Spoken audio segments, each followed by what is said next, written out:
Faraón respondió: ¿quién es Jehová para que yo oiga su voz y deje ir a Israel?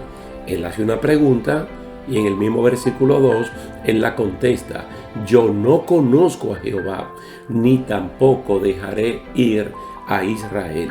Jehová era el Dios no conocido para este Faraón.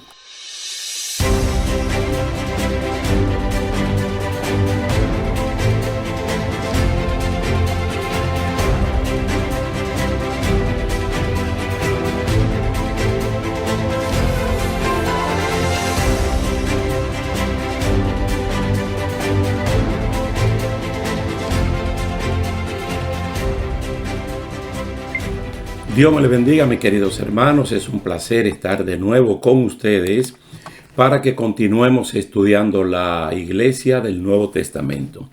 Yo creo que en el día de hoy vamos a aprender muchas cosas probablemente nuevas o a recordar cosas ya conocidas y son experiencias del ayer para el diario vivir del día de hoy. ¿Cómo cambió un poco o el ajuste que hizo el apóstol Pablo después de su experiencia en Atenas, predicando el evangelio a los filósofos del alto saber de ese momento, en el lugar más alto, por así decirlo, que era el Areópago en Atenas? Ahora Pablo va para Corinto, allá en la provincia de Acaya, y entonces él va con otra mentalidad. Vamos a ir a Hechos capítulo 18 y vamos a ver en dos partes cómo se planta la iglesia en Corinto. Y esto puede servirnos a nosotros en términos individuales de cómo comenzar un proyecto nuevo en algo que Dios nos esté motivando.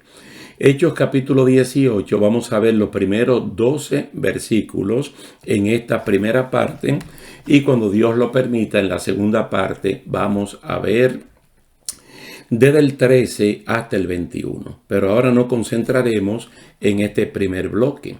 Dice así: después de estas cosas, Pablo salió de Atenas y fue a Corinto, y halló a un judío llamado Aquila, natural del Ponto, recién venido de Italia, con Priscila, su mujer. Por cuanto Claudio había mandado que todos los judíos saliesen de Roma, fue a ellos. Y como era del mismo oficio, se quedó con ellos y trabajaban juntos, pues el oficio de ellos era hacer tiendas. Y discutía en la sinagoga todos los días de reposo y persuadía a judíos y a griegos. Y cuando Silas y Timoteo vinieron de Macedonia, Pablo estaba entregado por entero a la predicación de la palabra, testificando a los judíos que Jesús era el Cristo. Pero oponiéndose y blasfemando estos, les dijo, sacudiéndose los vestidos: vuestra sangre sea sobre vuestra propia cabeza. Yo, limpio, desde ahora miré a los gentiles. Y saliendo de allí se fue a la casa de uno llamado Justo, temeroso de Dios, la cual estaba junto a la sinagoga. Y Crispo, el principal de la sinagoga, creyó en el Señor con toda su casa. Y muchos de los corintios, oyendo, creían y eran bautizados. Entonces el Señor dijo a Pablo en visión de noche: no temas, sino habla y no calles, porque yo estoy contigo y ninguno pondrá sobre ti la mano para hacerte mal, porque yo tengo mucho pueblo en esta ciudad. Y se detuvo allí 1 año y 6 meses enseñándoles la palabra de Dios. Es una descripción muy interesante que hace el doctor Lucas de esta primera parte del capítulo 18 del libro de los Hechos. Pablo sale de Atenas, donde tuvo esa experiencia filosófica con los estoicos y los epicúreos. Salió para Corinto. Corinto es la principal ciudad de la provincia de Acaya. Allí conoció a una pareja de esposos llamados Priscila y Aquila. Aquila era un judío nacido en el Ponto, en África. Ambos eran judíos de la dispersión, pero eran cristianos.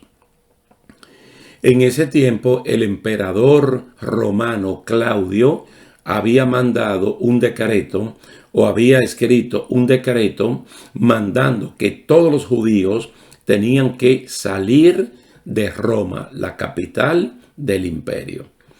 En este camino ustedes saben que Dios nunca nos desampara.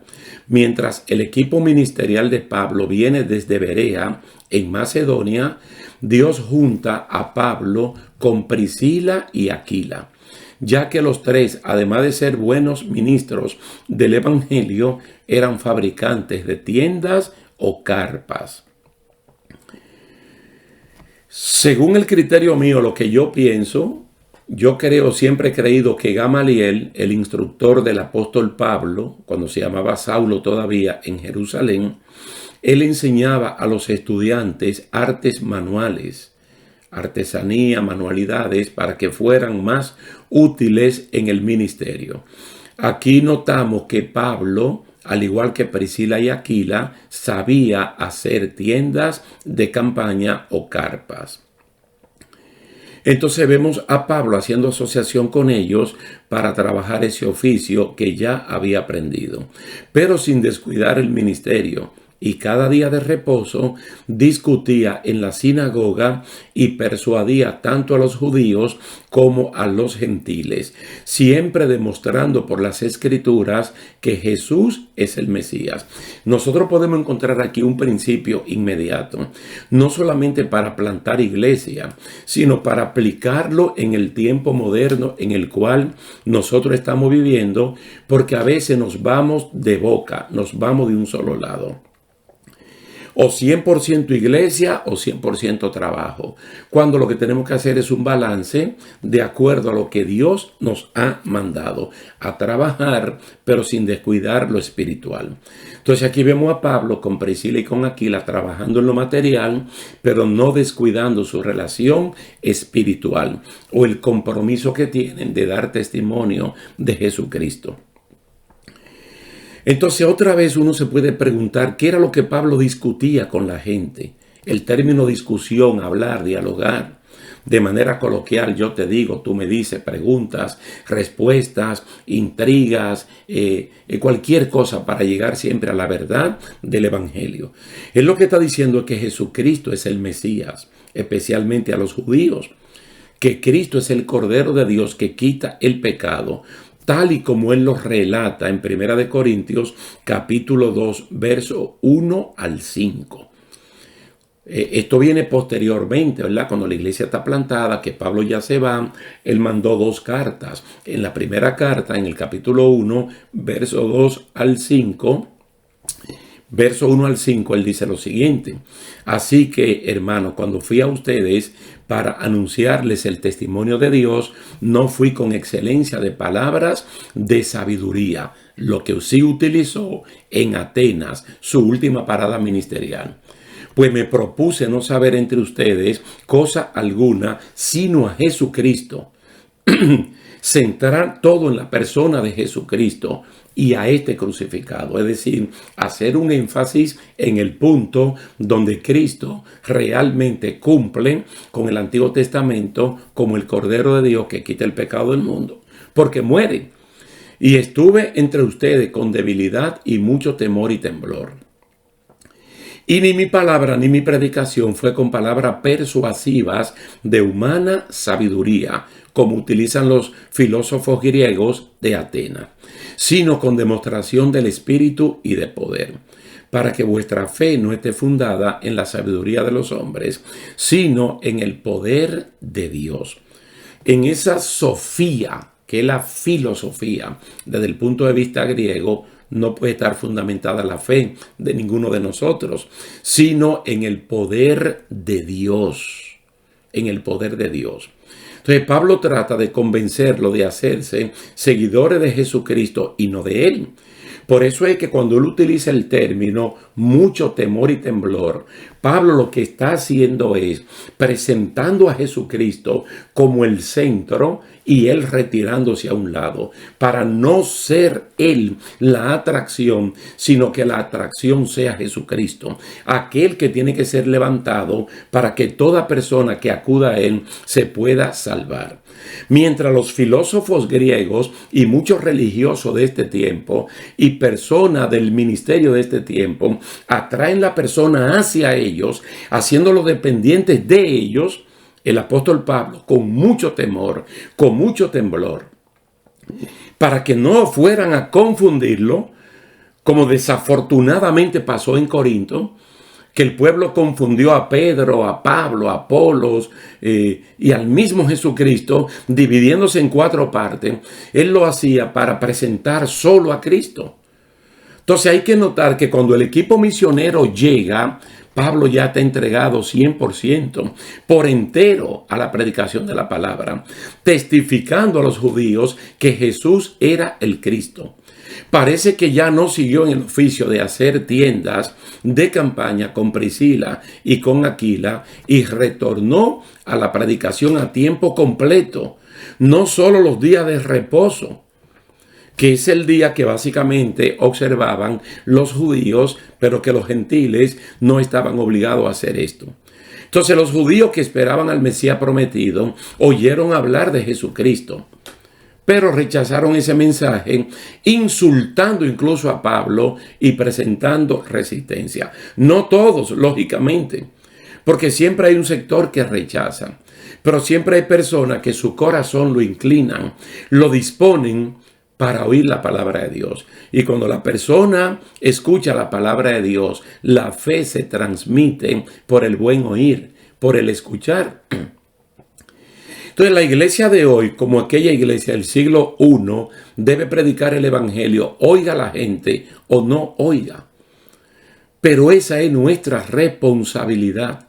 Pablo les dijo que si ellos se pierden es por la dureza de su corazón y que si Dios los castiga a ellos es porque ellos merecen ese castigo, pero que la gracia de Dios, la bienaventuranza de Dios ha llegado a ellos y ellos la están rechazando.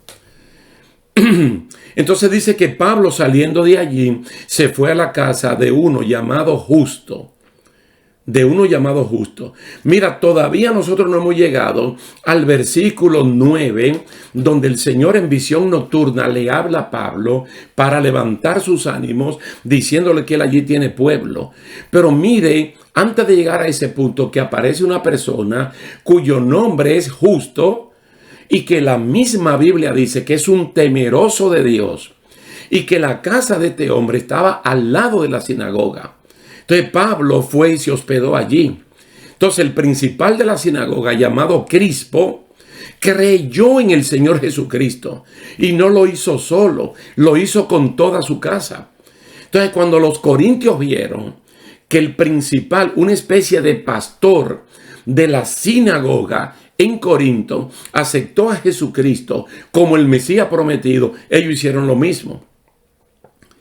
Dice que oyendo ellos creían, porque es que hay que predicar para que la persona oiga, o hay que dar buen testimonio para que la persona vea que nosotros somos distintos, que somos embajadores y que somos colaboradores de Jesucristo predicando el evangelio y viviéndolo. Entonces estas personas cerraban el ciclo inmediatamente bautizándose. Y ustedes saben que el bautismo es una pura señal de obediencia, que todo aquel que cree es desafiado para que entonces se bautice en agua. Rápidamente se nota la cosecha de creyentes en Corinto. Dios permitió que uno de los temerosos judíos, porque hay muchos temerosos mencionados en el libro de los Hechos, que este hombre hospedara a Pablo. Estamos hablando de Justo, un hombre que hasta este punto no sabíamos quién era. Y también que el principal de la sinagoga, llamado Crispo, con toda su casa, se entregara a Jesucristo. Entonces el ejemplo de Crispo fue imitado por muchos corintios que también hicieron lo mismo. Nosotros estamos en Hechos capítulo 18, pero vuelvo y les repito que Pablo a los corintios le escribió mínimo 2 cartas, de las cuales nosotros las tenemos allí. Digo mínimo porque algunos creen que la segunda carta a los Corintios realmente son dos en una y que Pablo escribió 3 veces, pero no importa. Lo importante es que tenemos 1 Corintios y 2 Corintios.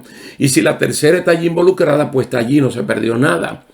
Entonces, cuando Pablo escribe la primera carta, Pablo menciona la conversión y el bautismo de Crispo, también de Gayo, y habla de Estéfanas.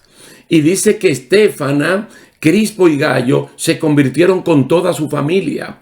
Y ese es un aliciente de esperanza para el cristiano de hoy que da un paso, él como miembro único de una familia, pero que él promete delante de Dios dar testimonio para que toda su familia pueda llegar al conocimiento de Jesucristo, aceptarlo como Señor y Salvador y bautizarse en agua. Esa es la experiencia de quien les habla, con su familia de la cual uno proviene, papá, mamá y los hermanos. Y luego la familia que con la esposa hemos formado, de que todos puedan creer en Jesucristo como Señor y Salvador. Al final de la carta, 1 Corintios 15 o 16, Pablo menciona a Estéfanas, que es un hombre, como la primera conversión en la provincia de Acaya. Y puede decir que Estéfanas lo que primero hizo fue entregarse a Cristo, para luego entregarse a la misión de Cristo. Estando entonces en esa situación, el Señor le dijo a Pablo en visión de noche: no temas, sino habla y no calles, porque yo estoy contigo, y ninguno pondrá sobre ti la mano para hacerte mal, porque yo tengo mucho pueblo en esta ciudad. Mire la manera como Dios habla, siempre acorde a su santa y bendita palabra. El no temas en toda la Biblia es el mandato de Dios que más se repite: no temas. Creo que más de 360 veces la Biblia dice no temas. No es los 10 mandamientos, no es el mandamiento más repetido. Pero lo que el Señor le está diciendo aquí se parece muchísimo al Salmo 23, especialmente al versículo 4. No hay que temer, aunque yo ande en valle de sombra de muerte, porque Dios está conmigo. Y mirando a Dios y mirando su capacidad omnipotente, yo puedo pasar por cualquier trance, porque quien está conmigo no es cualquier persona. Estamos hablando de Dios. Entonces Pablo, presintiendo que allí le podía pasar lo que le pasó en Tesalónica, lo que le pasó en Filipos, lo que le pasó en Berea, lo que le pasó en Atenas, ahora Dios le habla: no temas, habla la palabra, no calles, yo estoy contigo. Y nadie va a poner la mano sobre ti para hacerte daño. Yo tengo mucho pueblo en esta ciudad. Esto me recuerda a la palabra de Jesucristo, cuando le dijo a sus seguidores, a los apóstoles: yo tengo otras ovejas que tengo que buscar, que tengo que pastorear. No solamente son ustedes. Dios sabía que allí había una gran cosecha de almas que tenían que ser recogidas por el apóstol Pablo y por su equipo ministerial. Estamos viviendo el tiempo del siglo XXI. Todavía estamos en el tiempo de la iglesia, el tiempo de la gracia, el tiempo del Espíritu Santo, el tiempo de Joel 2, 28 al 32. Es un tiempo de oportunidad, un tiempo de bendición, donde todo aquel que invocare el nombre del Señor será salvo. Y usted y yo, como iglesia de este tiempo, tenemos que aprovechar esta oportunidad y dar testimonio, predicar el evangelio, para que las personas que oigan se puedan arrepentir y se puedan salvar, porque es un tiempo de gracia. El versículo 11 dice que se detuvo allí 1 año y 6 meses. 18 meses enseñándoles la palabra de Dios. Y no hay una bendición más grande en esta tierra que uno poder enseñar la palabra del Señor. Cuando tú y yo enseñamos la palabra del Señor, la Biblia dice en más de una ocasión que hermosos son los pies de aquellos que anuncian las buenas nuevas. Porque el evangelio no es condenación, el evangelio no es infierno, el evangelio es buenas nuevas de que nuestro Señor Jesucristo triunfó sobre todas estas cosas y ahora le damos las buenas noticias a estas personas. Se plantó una iglesia en Acaya, en esa gran provincia, especialmente en Corinto. Se escribieron 2 cartas, las cuales tenemos en el Nuevo Testamento. Y una gran cosecha de almas allí se levantó. Damos gracias a Dios de que este ejemplo en el día de hoy se puede imitar. Pablo no era un instrumento fuera de serie. Pablo fue un instrumento igual que usted, igual que yo, que puestos en las manos del Señor, podemos ser instrumentos de mucha bendición. Bendito y alabado sea el nombre del Señor. Vamos a detenernos aquí por el día de hoy, prometiendo con el favor de Dios continuar en el siguiente capítulo, en el versículo número 12, hasta el número 21. Así que Dios me le bendiga, Dios le guarde. Ha sido un placer estar con ustedes y esperamos vernos en una próxima ocasión. Hasta la próxima.